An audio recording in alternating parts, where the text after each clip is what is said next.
A couple of months ago, I released this new passive egg trap, and as far as I can tell, people have been having a pretty good experience with it. The reaction has been pretty positive, but I received a pretty large amount of comments and messages asking me to enhance this design somehow with an air-powered uplift so that it could be used as an automatic egg collector. And just because of the sheer volume of those requests, I have to ask, and this is only partially rhetorical, who gave you the Kool-Aid and how much of it did you drink? Whenever I hear broad conviction without prior experience, I get worried, okay? I'm worried about you. I don't know who did this to you, but I feel obligated to say that if anyone uses the term effortless when describing any activity related to fish, they're lying. Automatic collectors are a really useful tool. They're a brilliant concept, and whoever came up with it originally deserves some major kudos for creativity. However, they're not effortless to use, and they're not a silver bullet. Automatic collectors and passive egg traps like this are better suited for different scenarios, so it's not as simple as to say that one is better than the other. And I'll take some time later to explain that in a bit more detail. Now, with that necessary preamble out of the way, for those of you that asked for an automatic collector, you're in luck, because I've made several this year. And as a recently bona fide capitalist, I'm going to start with the one that I think is the most commercially viable, which is this one right here. I'll show you all the parts, how they fit together, and how they can help you to effortlessly breed your egg-scattering fish. All right, so let's start with this. This is the main body of the collector. It is 6 inches wide and 3.5 inches tall. And if you can see, it is conical, roughly, except I blended that into a bit more square shape just to increase the area of collection as much as possible. And it might seem pretty tall if you think about this sitting on the bottom of the tank. It might seem like a lot for the fish to go up and over, but in my observation, not really. Its height around the edges doesn't really bother the fish, and it needs to be pretty tall so that it's got enough slope angle for any eggs to roll down the side of the cone rather than getting stuck on this textured surface. It's not perfectly smooth. So at the bottom we have a drain, right? That's where the eggs are going to get pulled into, and covering that, got a little also conical insert here that will hold back some kind of a spawning media. Right? You need something inside of this collector to attract fish to spawn there. So some kind of vegetation, Java moss, Saswasser tang, maybe a spawning mop imitation, any of those would work. But you need something to keep that media from clogging up the drain at the bottom. So got a little screen there, and it's pretty well reinforced. It's strong enough that if you wanted to put gravel on top of it for some reason, you could do that and not break it. So how this thing actually pulls eggs out of here, I think, is where this is going to start to deviate from some of the other designs I've seen floating around. The air uplift is not part of this main body. So that drain hole comes out the bottom, turns 90 degrees, and this is a fitting for a flexible tubing. I've never used one of these automatic collectors before, honestly. I've never used any design except for this one, but just in seeing them, I always figured what I would do if I made one myself is separate the uplift from the collector itself and allow some flexibility in where it could be placed in a tank. So this is built to be used with silicone tubing. This is a 1/4 inch ID 3/8 OD, and it fits right in there. Okay, and then it would connect to an external uplift system. So when I ship these, and I will be shipping these, I'm going to send a few feet of this so you can cut it to size, but the idea is you've got plenty of tubing where you can place this wherever you want in the tank, and you're not bound to having the other part of the collector, the tray or whatnot, right above it. So a lot more flexibility there. So on the other end of this, I have a couple of options to adapt this to something that can catch the eggs. First of all, the oldest request that I've received over the last year or so has been some way to adapt an automatic collector to the fry trays. So that's what I did first. I made a modified uplift tube for that, where this same silicone tubing can attach right into the bottom, right? And then this can thread into the bottom of a tray, and it'll pull the eggs up through the uplift and dump them down into the tray where you can get them later. And the other option is an adapter to an acrylic breeding box.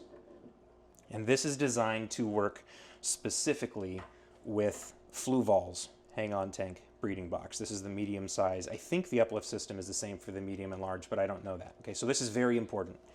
If you're going to make one of these or buy one of these, I only know that it fits the Fluval Marina Uplift system for their breeding box. So the same tube pops into the bottom of this one right here. And what this does is connect to the upper half of the Uplift system that comes with a breeding box. So it uses that black O-ring there. And remember this if you use it, okay? If you take this and just force the two together, it'll wreck this O-ring pretty quick. I have been told that silicone grease can help with that. I haven't tried it myself yet, but give it a try. What I do is I just gently twist back and forth, and that preserves the O-ring. Okay, so the 3D printed part will combine with the off-the-shelf upper half of the Fluval breeding box. And then it'll pop in just like that and pump the collections of this right here into the acrylic breeding box where you can see and remove them. Now, I know there's a lot of folks that are really interested in having the collector lift eggs up into one of these trays, and that's a nice idea. I just wanted to mention, full disclosure, that is not personally what I would do.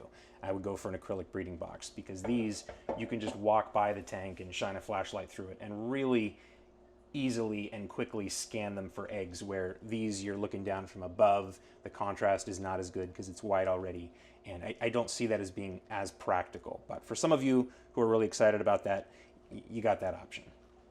Okay, so the full assembly might look something like this, where you've got the acrylic box on the outside of the tank, this is hooked into it, and you're pumping your eggs into the box.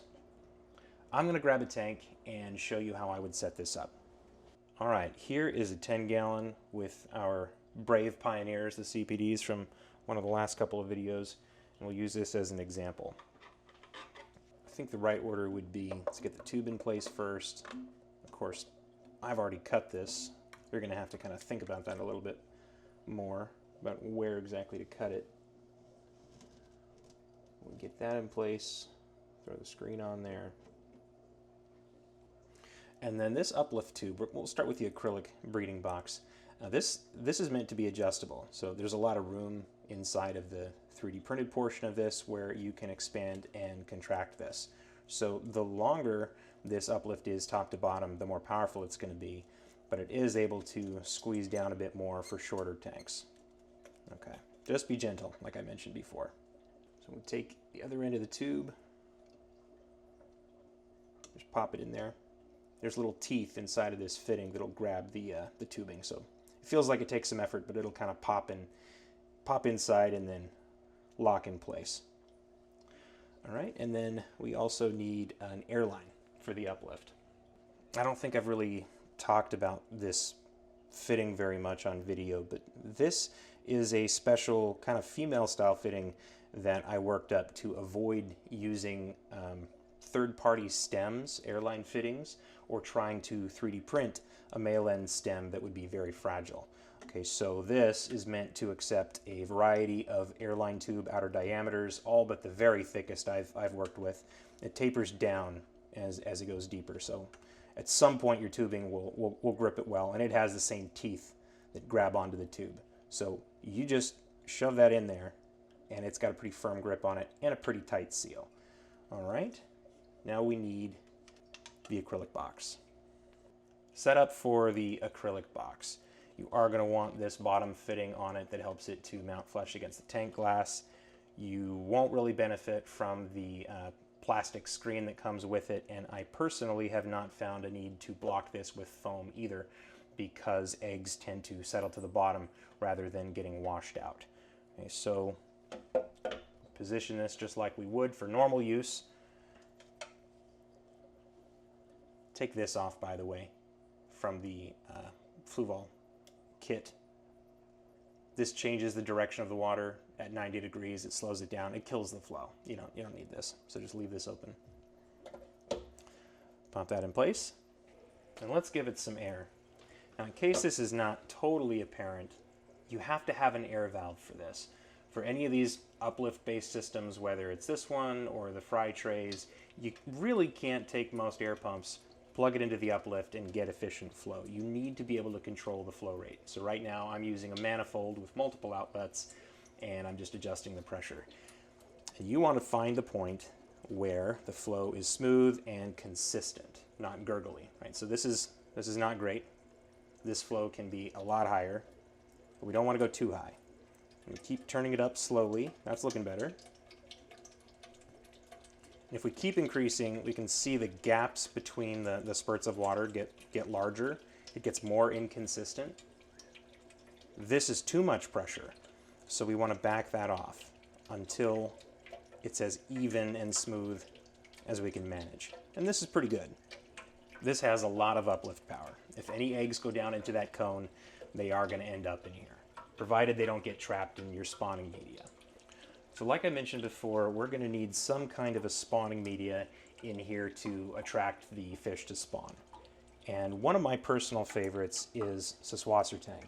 And I happen to have some just cruising around in the tank. Here you go. Okay. The reason I really like Saswassertang is that it's not fibrous. It's not going to catch eggs by itself. It's a very smooth surface. It's not hard to keep alive. It's not like you need a lot of light or fertilizer, so it's easy to keep around and have when you need it. And that smooth, open texture is really good for attracting fish to spawn, but not catching those eggs before they have a chance to fall down into the collector.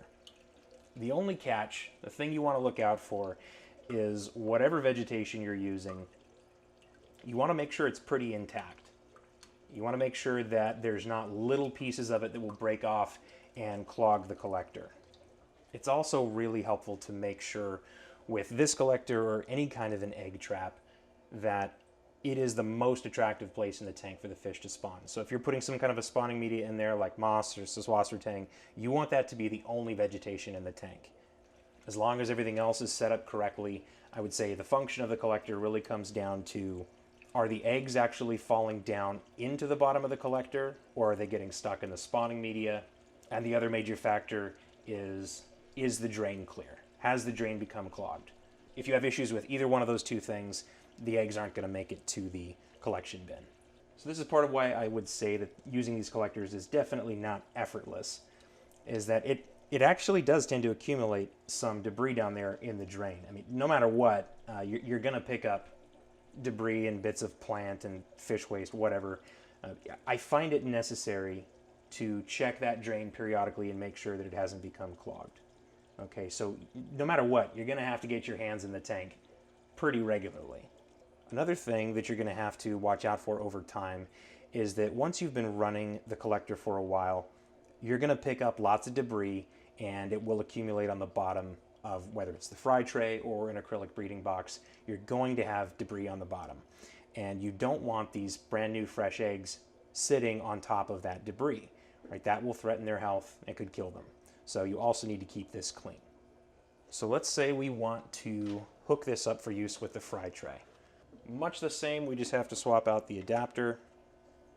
I think it's actually easiest to thread the adapter into the bottom of the tray first, so you don't have cords spinning around. And then you can attach the airline to the same style fitting and the silicone tubing to the bottom.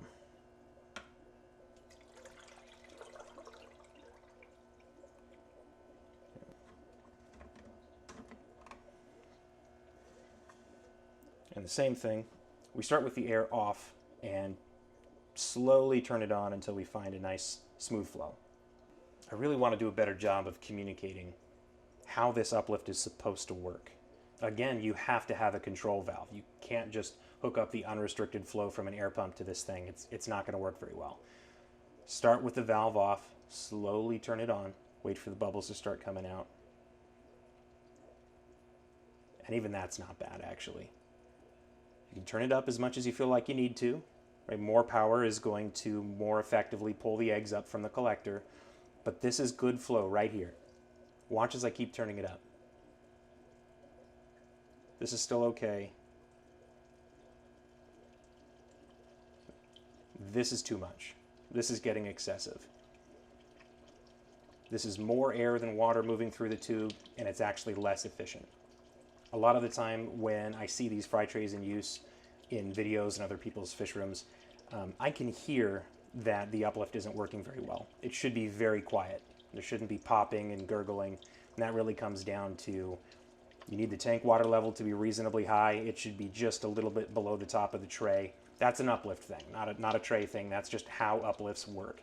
And also, if I can hear it, it's probably way too much air pressure. It should be smooth, like that. And believe me, this is moving a lot of water. Empty the tray and try it out for yourself. Put a stopwatch on it, see how long it takes to fill the tray up when it's just running like this. You'll be very surprised. Okay, so this is about how I would run it. And once again, the fish will spawn in the collector. The uplift will pick up the eggs and deposit them in the tray for you.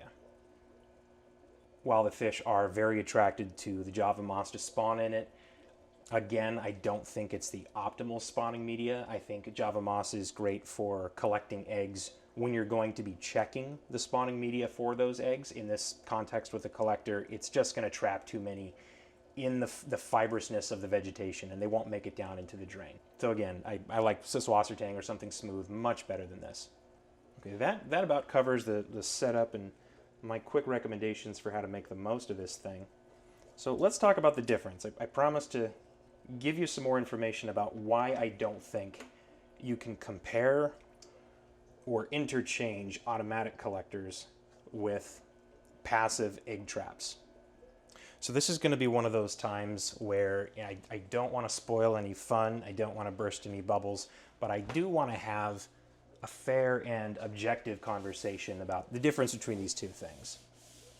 So my premise would be you would not and should not use an automatic collector for the same situation you would use a passive collector.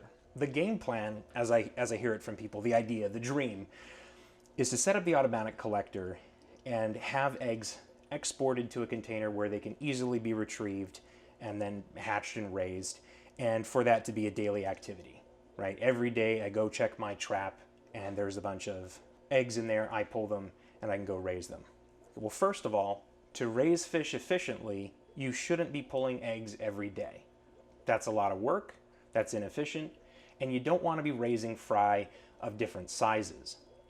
That is a lot harder to do. It takes up more tank space. It's inefficient with food. There's a lot of food waste produced by it, out competition, disparate growth rates. You don't want fry that were born once a day over 10, 15 days. You want hundreds of fry that were born all on one day after 2 weeks. That is a more standard, more traditional, and more productive model. So with the passive trap, for example, the last time I showed this, I showed you an enormous amount of eggs. That was produced by conditioning those adults for a couple of weeks before they had a chance to spawn. Then introducing a spawning site, good spawning media, and using a trap to collect the eggs. And the product was enormous. Very large number of fry, all the same size, relatively easy to keep fed because they're all eating the same thing. And now I have an enormous amount of juvenile CPDs as a result. You may choose and you may prefer to deal with small amounts of eggs at a time. But again, if the objective is purely productivity and efficiency, daily collection of eggs is not optimal. Okay, secondly, no matter how well this is set up, no matter how well it's designed, how well it's used, you will always collect more eggs, a greater percentage of what is laid, from a passive collector than you will from an automatic one. No matter what, some eggs will get trapped around the screen, on the walls, in the spawning media, and they will never make it down into the drain, right? Whereas a passive collector, when you pull that and you check not just the tray of the trap, but also the spawning media that was placed in it, check the moss or whatever you used, you can collect, let's say, theoretically 100% of the eggs that were laid and that the fish didn't eat. And the last one that stands out to me, I don't think this is exactly a comparison between the two, but just a reality of its use. Like I told you, there are activities you have to go through with the automatic trap just to make sure that it's working. You have to make sure that debris hasn't clogged the drain. You have to keep the collection bin clean so that it isn't harming the eggs. There are activities that you have to do where you are getting your hands wet, you're getting your hands in the tank, anyway at pretty regular intervals. So what have you really gained by not just using a passive trap? Now, after beating it up quite a bit, I'll tell you where I think these things really shine and where I think you're going to see me using it quite a bit in the future. And that is for a tactic that I would call prospecting. Not maximizing egg collection, but prospecting, which means figuring out if something I want is happening or is there, is present and available for me. So I'll give you an example. When I was testing this design, one of the tanks I had it in was a large 20 high with groups of both Beckford's pencilfish and neon tetras. I ended up getting eggs and some fry, and I initially couldn't figure out which species they were from. It turned out to be both, so that's very cool. I have fry from neon tetras and Beckford's pencilfish. I'm very happy about that. And honestly, I had no idea that they were spawning or that they even would or could spawn. I did not know. So what this collector did for me was signal that not only are they in breeding condition, but the tank conditions are suitable and they're actively breeding. So now I can put more focused effort into setting something up to collect more eggs. More at a time, I should say. Or I can keep using the automatic collector. That's fine. I don't always want massive numbers, but I really appreciate that it exposed to me that fish were spawning that I did not know were spawning. Right? CPDs are easy. I've said before, they lay eggs like chickens, very predictably. You can see it. It's obvious when they're in that mode, in that behavior, and they spawn almost every day. There's a lot of other egg scattering species, though, where you have no idea. They just don't make it that obvious. Maybe they spawn quickly, secretly, undercover, at night, right? You're missing it, or it's very, very fast. There's so many species that aren't as obvious when they're spawning, and so it's harder to coordinate and time effective collection of the eggs. And I think that these automatic collectors are just incredibly well suited for those scenarios. And I plan to use this quite a bit for some more eclectic species, or at least ones that I can't parse out their behaviors quite so well. So I hope I can convey that, being fair, the automatic collector has a very valid and incredible use case. They are kind of magic. They're just not for what you think they are. So we're coming to the end, I think, of the critical discussion of any function here. But there's something I feel like I'm forgetting. This is what you get when I just stand here and talk rather than write these things down. For one, you get insulted, and two, I'm forgetful. So I'm just going to talk a little bit about the design, I think. I did want to mention the height, right? Like I said before, I haven't tried other designs, but I've seen them. I've seen pictures, and unfortunately I've heard complaints about their function. And one of the things where I think they're falling short is that they over-prioritize a low profile. They're really trying to stay flat because the concern is that something so tall as this, the fish aren't going to think of this as the ground. We think of them as wanting to spawn over the ground, and this would not be ground, so they won't spawn there. So we try to keep things very low profile. And like I mentioned before, that is not going to provide an appropriate slope angle for the eggs to roll down into the drain. One of the reasons I think that being this tall doesn't hurt its function, and I have no evidence that it does hurt its function, is this screen is really low. It's just above the drain, right? In the very first prototypes that I made, the screen was up at the top. So it was tall, and the spawning media would be up here. And the reason I pushed it down farther and made the drain smaller was to prevent the spawning media from blowing away in a tank current, right? If you have Java moss sitting up here, kind of like I talked about with the passive egg trap, right? The reason it has these high walls is to protect the spawning media so it doesn't blow away. And also, if you've ever seen fish spawning, it's pretty erratic. Eggs fire out sometimes laterally, not straight down. So they would bounce off the wall and fall down instead of going over the side and ending up elsewhere in the tank. Okay, so by putting the drain really far down here, or the drain cover, it kind of has some natural walling off where the spawning media is sheltered from cross currents. And as I think is an unintended but really happy benefit, I think that from a fish's perspective, the perceived height of this is an 1.25 inches off the ground, which is pretty low profile. This is not as tall to them as this is, and they don't care how tall this is. That's my theory, and evidence has supported so far that it works that way. It's also completely enclosed. Another thing with the very first prototypes, it was just legs in the corners. And I ended up having to enclose it, actually, because of my experiences with the tetras and pencil fish. I found that with the space under the cone available to them, they would actually view that as a pretty attractive spawning site because it's a shelter, right? And so they would spawn underneath it instead of in it. So this had to be fully enclosed, and to keep it from trapping air and make it easier to seat down in the tank, there's little places for the air to escape as you're pushing it down. They're right up in the extremities of those corners, so all the air can come out. Another one of the major differences, I think, between this and maybe some other designs, whether they be 3D printed or DIY'd in some other way, is just uplift efficiency. I think that that's a really important part of the function, is how strong is the uplift. And the ones that I've seen, I don't know, but I suspect that they are way too large. As a theme, again, I think uplifts work a lot better when they're the appropriate diameter, the appropriate scale. If you're trying to at some point have the flow go through this tube, let's say the tubing prior to this in the chain can't be wider diameter. You can't force a 1/2 inch worth of flow through 2/10 of an inch. Actually, I think at its narrowest in there, it necks down to 0.17. You can't throttle down a 1/2 inch to 0.17. Water doesn't work like that. So the flow ends up getting restricted by this anyway. There's zero benefit to a large diameter uplift. It's inefficient. It's fighting itself, and I find it's most important to maintain a consistent inside diameter for the whole uplift system, from as soon as this tube starts to when it comes out here, for them to be as similar as possible in diameter. And like I said, this does neck down a little bit, but it's close enough that it doesn't hurt its function. Okay, so efficiency here was a key part of the design.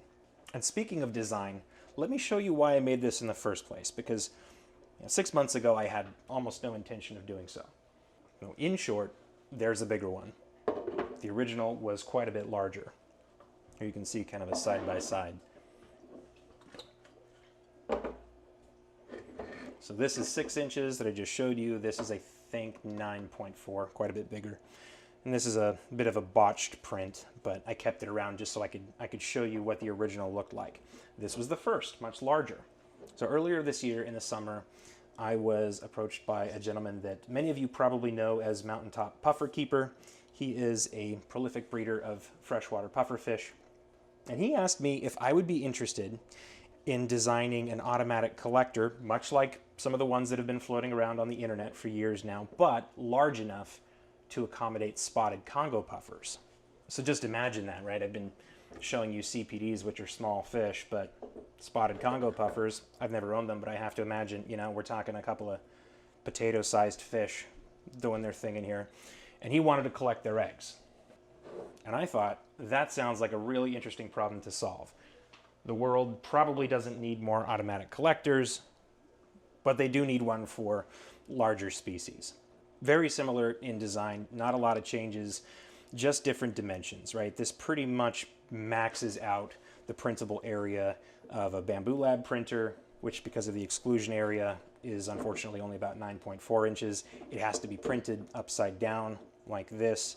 And he also specifically wanted the elbow on the bottom to be removable for cleaning. So while it cost some slope angle by eating up height, it did provide an opportunity to work with some different tubing diameters. So there's actually 2 fittings for this. One is the same 3/8 outer dimension that I showed you for the smaller collector, and the other one for 5/8, quite a bit larger. Because this tray uses even more power. For this, I designed a whole separate uplift. It's a little crazy looking, and this one only works with one of the fry trays. That's what this shape is right here. It hooks onto the side just like that to hold it firm. So this is larger diameter, it's a lot more powerful, and it also uses an air collar. Inside of here, inside of that fitting, this actually splits apart into 2 pieces, and revealed inside are tiny openings that make this an air collar rather than a single bubble system like the other. It's very smooth, very efficient, very powerful. And you might be wondering, why do I not use air collars for the smaller Uplift, for example, or the fry trays? And the reason is that they don't scale down very well. Air collars really need room to function. You can only get the bubbles so small, and they have to be proportionately small compared to the diameter of the Uplift tube. So if you have too many bubbles in a small tube, they'll just reconvene into a larger bubble, and you're really negating the effect of the air collar. They end up performing worse, not better, than just a single bubble released at a time. So at the diameter of the fry tray Uplift, for example, or the smaller collector, in my testing, and I did test, air collars were not productive. They were counterproductive. But this is just large enough diameter that there's room for the bubbles to be released and not reconverge and make this a lot more powerful. And it's so strong, in fact, that I had to build a ring around it to kind of dampen the flow coming out of this, because this collector tends to not just grab eggs, but also some freshly hatched fry sometimes. We don't want them getting beat up in here. So this kind of shelters them from it as that very forceful flow of new water is flowing into the tray. So this was a lot of fun to work on. A great opportunity to learn some of the important concepts behind what makes these things work, finding the right slope angle, for example, to effectively capture the eggs. This is where it started. And since then, he's been working with the larger collector with his Congo puffers, and I've been using the smaller ones with my fish, which are a lot smaller in size. And for both of us, they've been working very well. And I made one more, which is possibly even more ridiculous. This might take a little explaining. So, while I don't think that fish are particularly deterred by the, let's say, outside height of the smaller collector, there is still this problem of height, of low profile. There's something to it. It doesn't have no effect, right? So if the collector could be very, very short, that would still be preferable. I don't think it's critical, but it would be preferable. So I was thinking about how to accomplish that, and really the limit to it becomes, how tall must the collection cone be to have the requisite angle for the eggs to roll down to the drain, and what, mathematically, governed by their diameter, does that mean their height must be? That's the minimum height, right? So to have an angle and width, you must be tall. The only way to have that angle and decrease height is to decrease diameter. Tiny cones. Many tiny cones. Right, here's 16 of them, for example. Tiny holes in the bottom and joined by a manifold system where they all flow into one central line. And this is purely a concept, right? This is me just playing with the idea, but it does work. I mean, in testing, it does collect eggs, and it's very short. Top to bottom, I think this is only 9/10 of an inch. It does take a lot of uplift power to get suction on all 16 of these cells. So I use that larger kind of hook style uplift that I showed you. And this has been really fun to tinker with. So last thing, before I wrap this up, let me just go over the game plan for getting a hold of these if you want them. I will, as usual, have the STLs for 3D printing these available on the Patreon. Just do be sure that you get the right off-the-shelf parts to fit it. And then I personally will be making some number of these and offering them for sale on Etsy along with the fry trays. And this is the package that I'm going to put together.